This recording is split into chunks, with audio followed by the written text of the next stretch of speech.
মুরব্বী যতজন আছে ঘর থেকে বের হয়ে রাজধানীর উদ্দেশ্যে আমাদের লং মার্চ হওয়া উচিত। চট্টগ্রাম নয়, আমি আহ্বান জানাতে চাই সারা বাংলাদেশের আদিবাসীদের যেখানে থাকেন, যদি হামলা সেই মুজিবপুর, সেই সিলেট, এখানে যদি খাগড়াছড়ি, বান্দরবান, রাঙ্গামাটি হয়, আমাদের একসাথে ঢাকার বুকে একসাথে রওনা দিতে হবে। আমাদের একসাথে বজ্রকণ্ঠে আমাদের অধিকারের কথা বলতে হবে। বন্ধুরা, আমরা ভেবেছিলাম, আমি আমার ব্যক্তিগত কিছু কথা বলতে চাই। আমার স্ত্রী নিজে অন্তঃসত্ত্বা, কালকে তার ডেলিভারি ডেট, তাকে আমি ঘরে রেখে এসেছি। এই অবস্থা দেখে ঘরে থাকা যায় না। বন্ধুরা,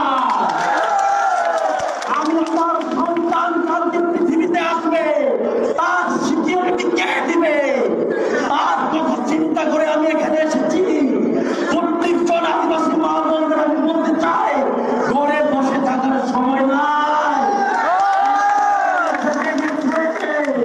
সবাইকে জাগ্রত হতে হবে। আমাদের একসাথে এক কণ্ঠে বজ্রকণ্ঠে কথা বলতে হবে। আমাদের অধিকার আমাদের দিতে হবে। বন্ধুরা, এই রাষ্ট্র যদি আমাদেরকে নিয়ে না ভাবে, আমরাও ভাবতে পারবো না। আমাদেরকে ভাবার সুযোগ করে দিতে হবে। আমরা 54 বছর স্বাধীনতার পর অপেক্ষা করছি। আমরা গণতান্ত্রিক প্রক্রিয়ায়, এই রাজনৈতিক প্রক্রিয়ায় আমরা আন্দোলন চালিয়ে রেখেছি। আপনারা এই 54 বছরে আমাদেরকে শেষ করে দিয়েছেন, আমাদেরকে দেওয়ালে পিঠ ঠেকিয়ে দিয়েছেন।